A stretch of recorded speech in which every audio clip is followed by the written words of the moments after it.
Breaking news tonight. Charlie Kirk murder suspect makes sick jokes after the shooting. What kind of mind is that? Apparently, he is obsessed with furries, people that dress up like animals and pretend they're animals for sexual purposes. And tonight, and more important, are others in on the murder plot? Did he have help? Because if he did, I advise you to turn yourself in right now. Try to cut a deal before the feds get 3 inches up your tailpipe. I'm Nancy Grace. This is Crime Stories. I want to thank you for being with us.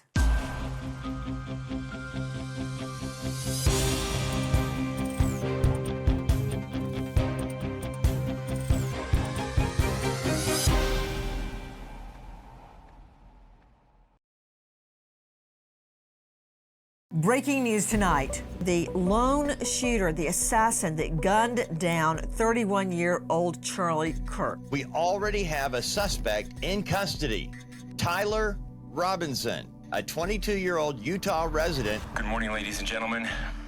We got him. Join us for full coverage of this crime stories first on Fox 1. Aside from the furry development, let's talk about hard evidence. Hard evidence we are learning tonight. Straight out to Sydney Sumner, Crime Stories investigative reporter, DNA. Deoxyribonucleic acid. You can't argue with that. What do we know, Sydney? We have DNA that ties Robinson to this crime scene. So not only did investigators collect DNA from the towel that was wrapped around the rifle that Robinson left behind, they also found a screwdriver left on the roof of the Losi Center that ties Robinson to that roof. Okay, I've been trying to identify why he would use a screwdriver, but let me focus. I imagine for scope, adjusting his scope. But to Joe Scott Morgan joining us, professor of forensics, Jacksonville State University, is a death investigator with over 1,000 death investigations under his belt, author of Blood Beneath My Feet, and star of Body Bags with Joe Scott Morgan. Joe Scott, let's address the towel, because if there is any joy to be had in this scenario, it's the fact that we're going to nail his sorry rear end with DNA. Explain where the towel was and the significance. I mean, that is an incredible conduit for DNA. I mean, the only thing else he could have done that would be any better is if he got some masking tape and did this on it and left it. I mean, a towel is an awesome conduit of DNA. Yeah, we have to think about where he was positioned, allegedly, on top of that building. Nancy, it was scorching out there that day, perhaps as hot as about 85 degrees. What do you do when you lay in the direct sunlight? You sweat. Well, this weapon that was found deposited in an adjacent wooded area was actually wrapped in the towel. So this is not, in my opinion, they have a real chance at getting a complete DNA strand off this. This is not going to be a partial relative to touch.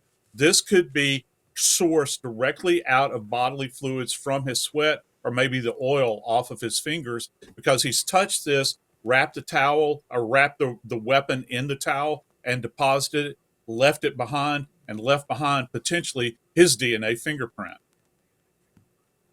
What an arrogant SOB. He planned this thing out right down to the towel, right down to bringing a screwdriver. Chris McDonough joining us, director, Cold Case Foundation, former homicide detective, over 300 homicide investigations, and star of The Interview Room on YouTube. Explain the significance of the screwdriver that was found. So, Nancy, the screwdriver typically could be used on a scope to adjust for, variations like the wind and or the target moving itself. So typically, if somebody's going to bring a screwdriver, they're going to use it for that. McDonough, the target, as you say, was Charlie Kirk, a father of two, a husband. Whether you agree with anything he says or not, he was trying to make a difference in this world. the target, as you say, was a sitting duck at the bottom of a fish bowl, at the bottom of a pit. It couldn't be. He couldn't be any more of a sitting target. Explain, McDonough. Nancy, that's a great point. The shooter was approximately 150 to 200 yards, probably closer to 150, and he really was in a fishbowl because it is a straight shot from the top of that building that you're seeing right there, and so he didn't have very much variances in relationship to problems of looking through that scope and then pulling that trigger. I mean, think about it, Joe Scott Morgan, all the way back to medieval times, back to. Have you ever been to Indian mounds, Joe Scott? Yes, I have. Very often in ancient times, they would build a mound so they could look down at the target, right? The worst place you can be for your safety is at the bottom of a pit. You can't see up, but they can see you. You are a sitting duck. Yeah, and you're static in that position right there. And one other chilling thing about this, Nancy, that I think kind of gets glossed over sometimes is the fact that these attendees that are there, Nancy, this round, if it was fired from where we think it was, passed within inches of the tops of their heads as it's on track to strike Charlie Kirk. It's literally passing. One little flinch, one little twitch, one little gust of wind could have driven this back, and it could have driven it into the head of one of the people standing there. And Nancy, this is a very powerful and done great damage. So yeah, this was a shot from a perspective of height, firing downward. Charlie Kirk was in a sitting position. He was static, and he was a sitting duck. So, do you know how many transgender Americans have been mass shooters over the last 10 years? Too many. It's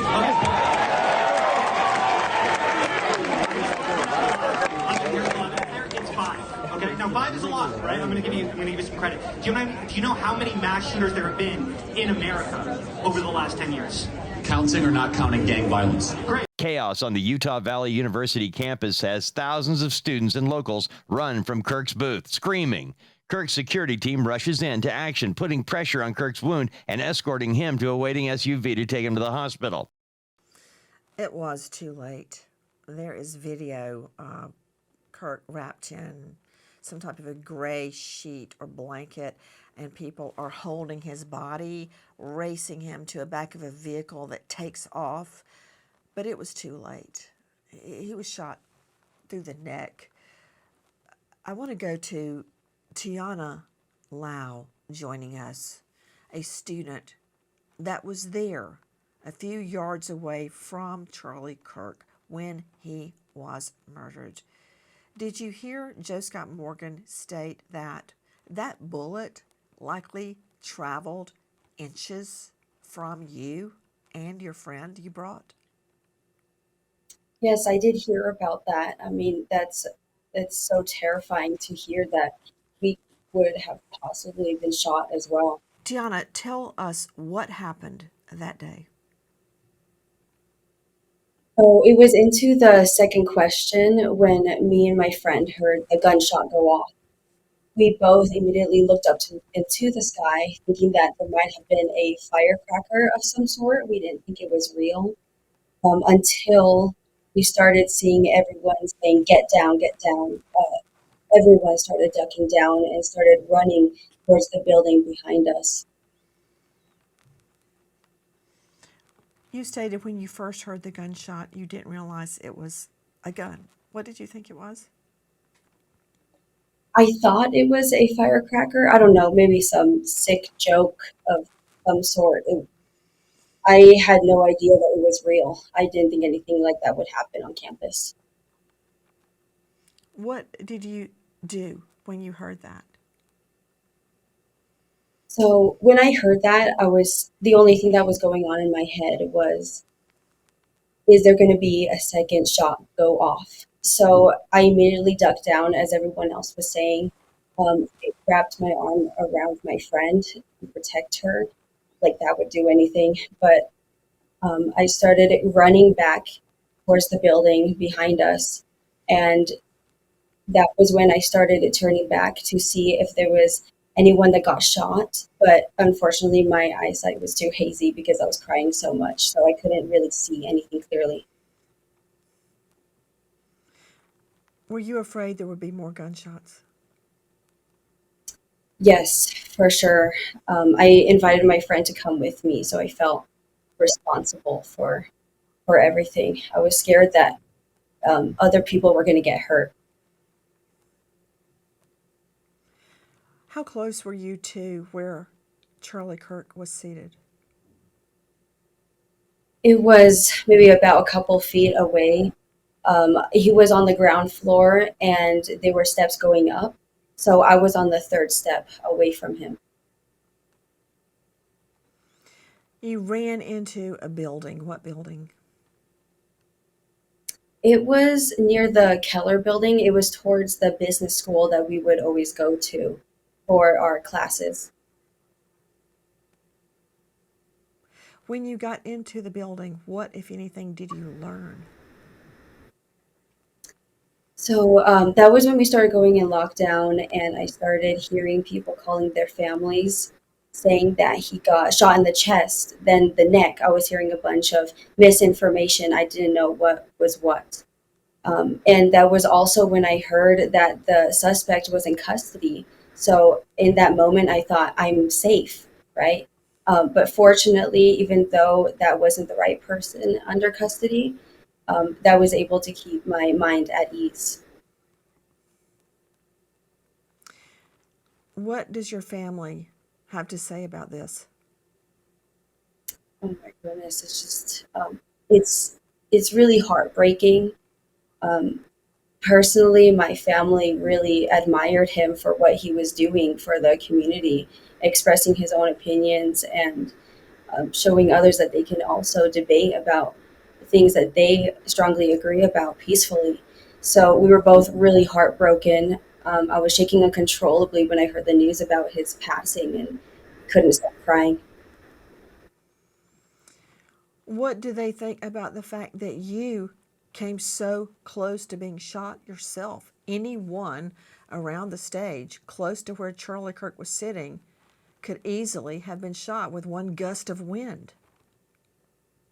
Oh my goodness. So my dad is away right now, and I remember him just telling me that he just is upset, angry that like, something bad could have happened, that I was there at that event. Anything could have happened, really, and he is completely out of his control. Tiana, what was the atmosphere there before the shooting? I didn't sense any sort of tension. Both sides of the political party seemed, for the most part, really peaceful. I was there an hour early, and I didn't see anything to suspect that anything bad was going to happen afterwards. You stated before that it was peaceful and, quote, really happy. Yeah, everyone was really excited to hear the debate. I mean, there was hyped up music playing, everyone was cheering. I was getting pretty excited for the whole event as well. I didn't think anything bad was going to happen. What was the security like that day? So I heard previously that there were going to be about 8 bodyguards protecting him. And I thought that, yeah, that's probably enough. I thought there was also going to be some other security measures there. But even me, who signed up for the event, was able to walk in freely. There was someone that approached me, giving me a flyer saying that there's going to be an event today. Do you know what this is? And I said, yeah, I do know what this is. I actually signed up for it. So I went right through. No one checked my bags. There was no one at the doors checking who was going into the courtyard. Absolutely no security measures were taken. On the other hand, though, Chris McDonough joining us, director of Cold Case Foundation, former homicide detective, and star of The Interview Room on YouTube. Chris, when you have an open venue like that, if they had a ring of blue all the way around where Kirk was speaking, that still would not have protected him from someone in an eagle's nest like the perp. Yeah, absolutely, Nancy. The only deterrent potentially the capability with drones to get those up in the air and keep them up while the conversation's taking place down in the middle of the campus there. And they didn't have that. Tiana Lau joining us just a few feet away from Charlie Kirk when he was shot by the perp. Tiana, you stated that at the time of the shooting, you tried to look back to see what had happened to Charlie Kirk, but you couldn't see. You were crying, and you said, quote, "My brain sort of blacked out," that it was so shocking to see him speaking live, fine 1 minute, and the next minute he's dead. Yes, I was in total disbelief that this could have happened. My friend and I, of course, we didn't see anything and we didn't suspect anything happened because once he got shot, we didn't see him fall down immediately from the chair. It was just like he got hit and just fell back a bit. We didn't see anything else happen. We didn't see any blood either from our angle since we were sitting on the right of him. You held your hand up. You held your left hand up. Why did you do that?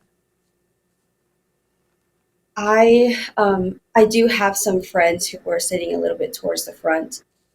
She was explaining the scene to me when she saw him get shot. She immediately saw it open up, and yeah, the gruesome scene of it really traumatized her. So I do remember her talking about it coming from this side of the area. Dr. Sue Kornbluth is with us. She is a renowned doctorate in critical psychology. Dr. Kornbluth, thank you for being with us. That is an indicator when a witness holds up their hands or touches. It's a defense mechanism. They're trying to grapple with what they've seen. Here's a good example. Like you hear a sound and you go like this or like this. That means something. What does it mean? Did you see her hold up to her face as she was trying to describe what happened? Yes, so Nancy, when trauma takes place in the magnitude of this, a lot of times people will go into a state of disassociation where they will check out in their brain to protect themselves from the overwhelming trauma that is going on. So putting up your hand or putting your hands on your face is a defense mechanism to protect you from the emotional turmoil that is going on at the time. It's a defense mechanism to check out and protect yourself. And most people do that in times of severe trauma. Dr. Kornbluth, isn't it true that trauma victims that have either been a crime victim or they have witnessed a crime very often cannot remember moments, weeks, maybe months leading up to the event or after the event, depending on the severity of the incident? Absolutely, Nancy. And what we call that is post-traumatic stress disorder or acute distress disorder. And our minds are so amazing in the sense that they will help us block out traumatic events that go on until we are ready to deal with them. It is a normal response because the trauma and the sensations and everything that is going on around us is too difficult to experience at the time of the event or after the time of the event. It is very important that people that went to this and experienced this go and seek out help sooner rather than later, Otherwise, the PTSD symptoms, such as the flashbacks and the fear and the panic, will last for a very long time. Tiana, I asked Dr. Kornbluth those questions for you. I'd like to see Tiana, please. Sometimes you never regain those chunks of memory, and I can attest to that after my fiance was murdered. To this day, I was in college then. To this day, I can't remember huge chunks of time before and after and during the days leading it, surrounding his murder, much less the trial.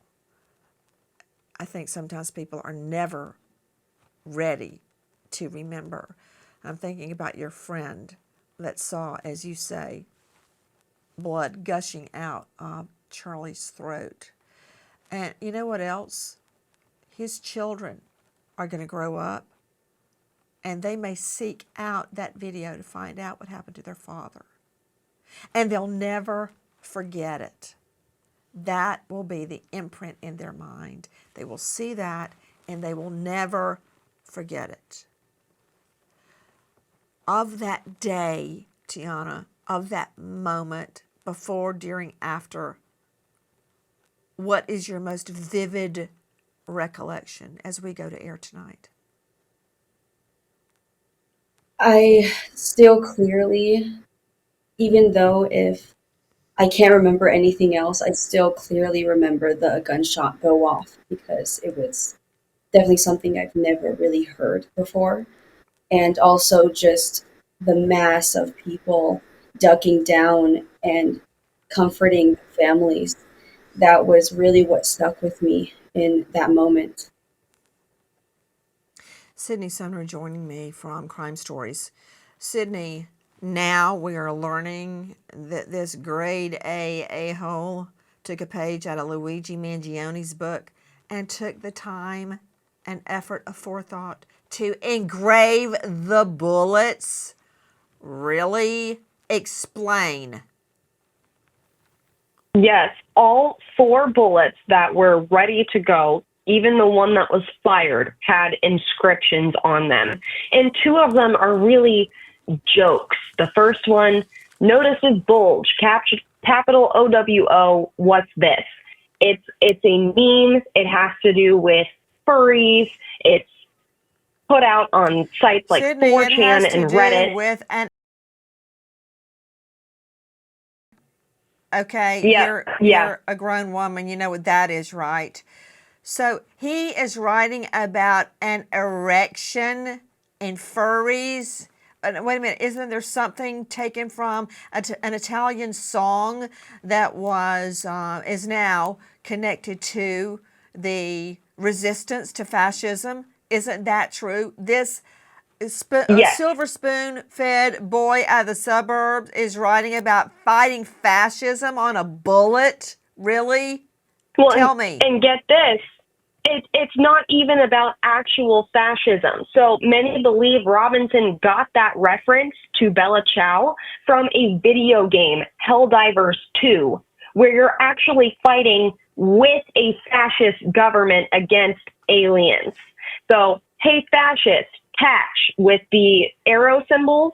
That's a combination in the game that calls a bomb, and the song is referenced in the game as well.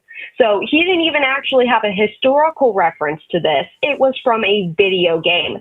And the last one, if you read this, you are gay, LMAO. Seriously? Eric Faddis joining me, veteran trial lawyer, founder of Varner Faddis Elite Legal.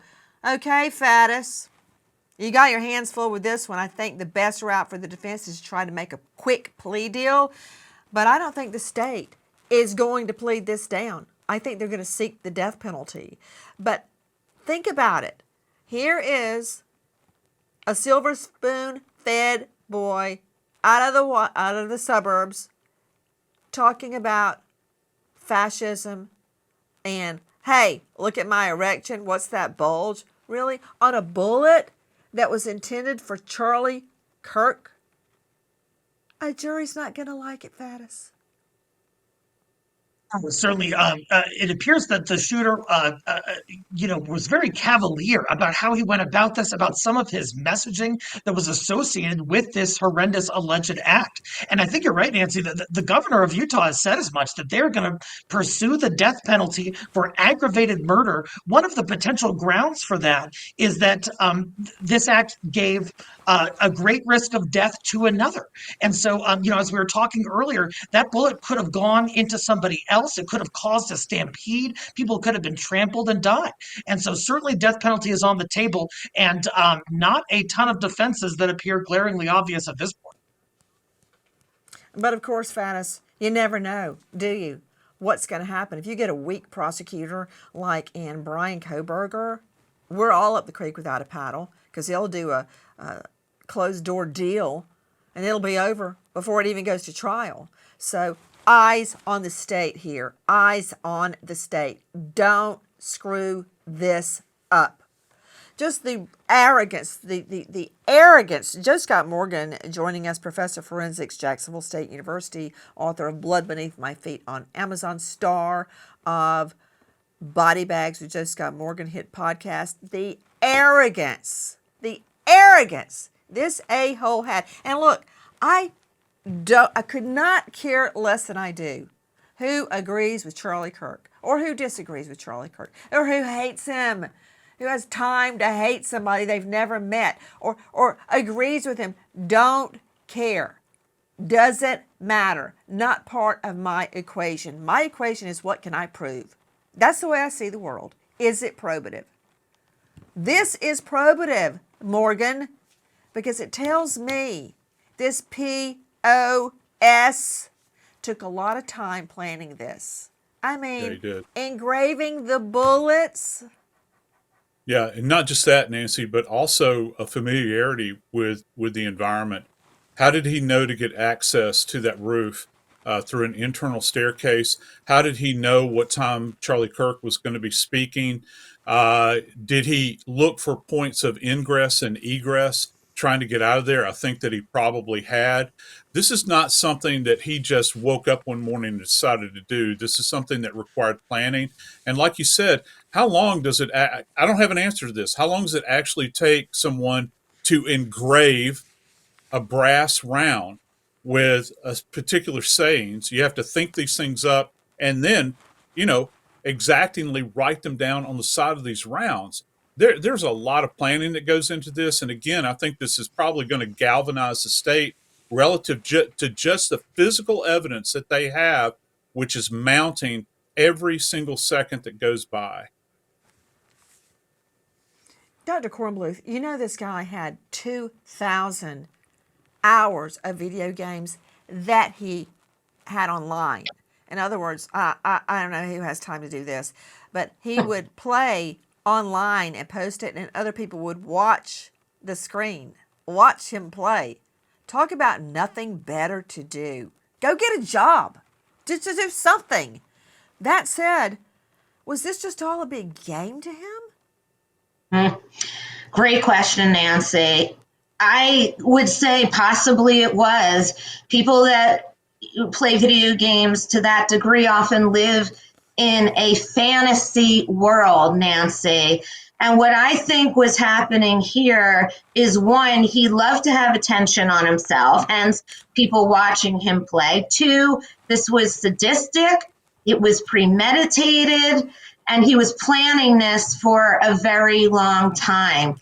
To me, these killers that do this, Nancy, and from studying this, they have very black and white thinking and often live a double life, Nancy. To the outside world, they're intelligent, they're charming, and then behind closed doors, they're living this very sadistic, behind-the-scenes life, dabbling in all different kinds of, I call underground kinds of things.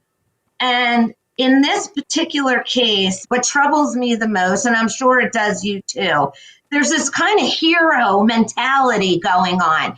Hence, that's why he carved out the bullets and put his name on it wherever it is, because he's now going to be the hero, right?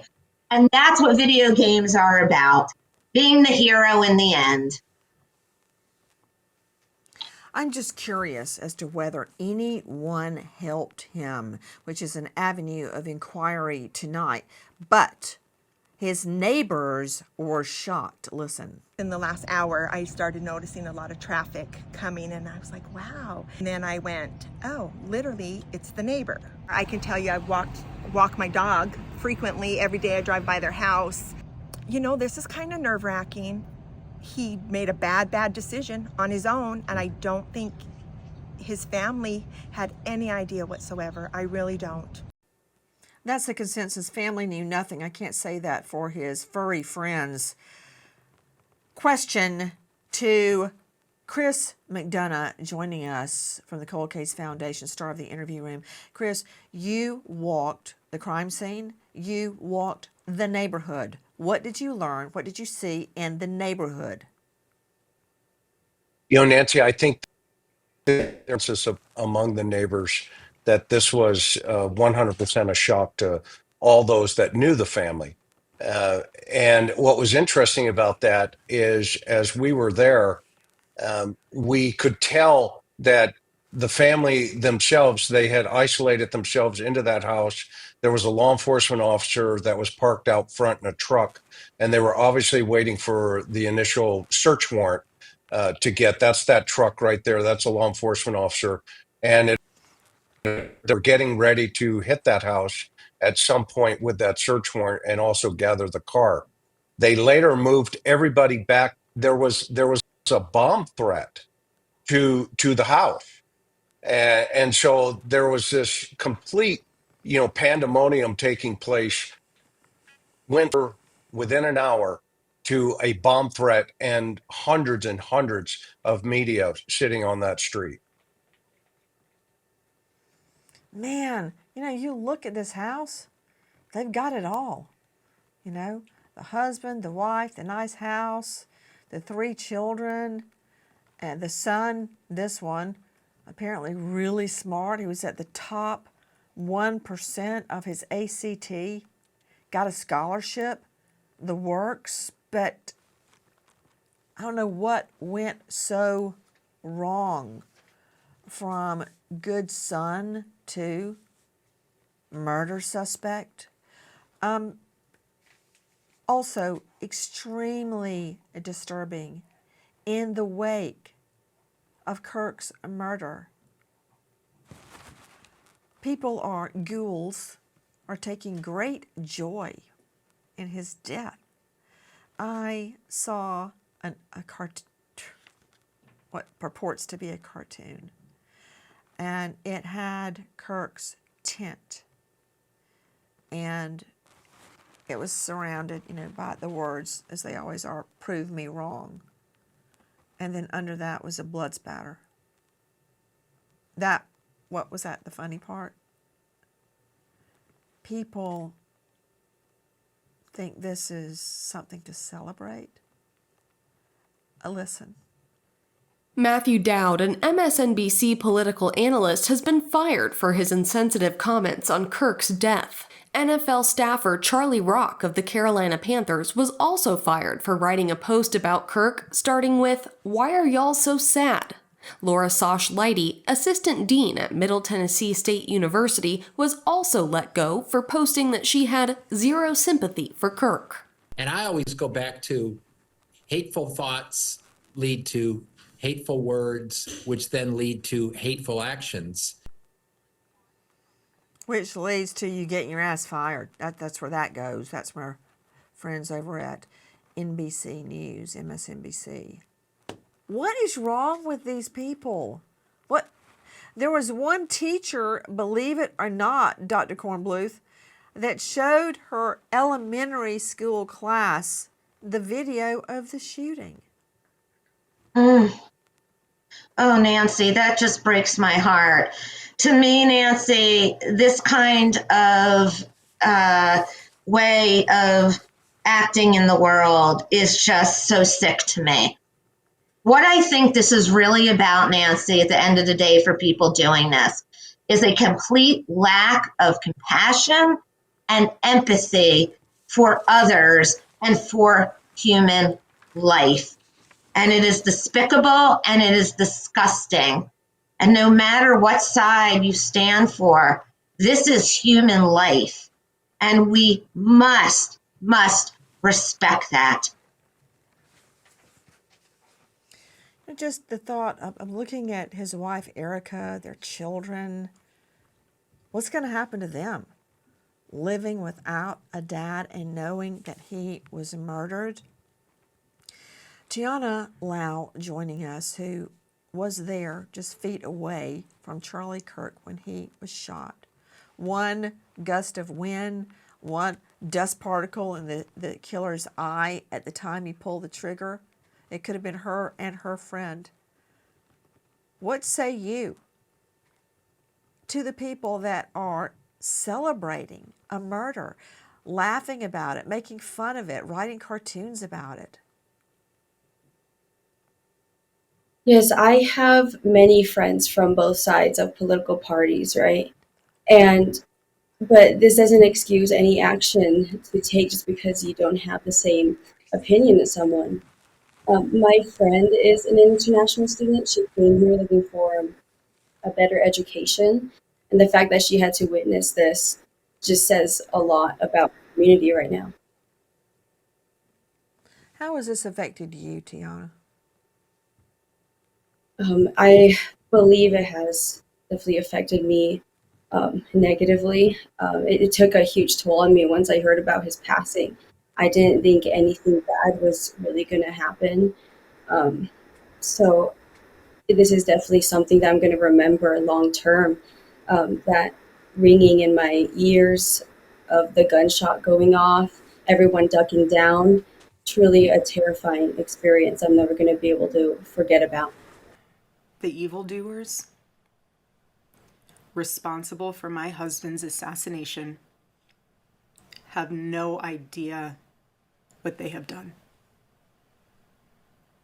They killed Charlie because he preached a message of patriotism, faith, and of God's merciful love. But they should all know this.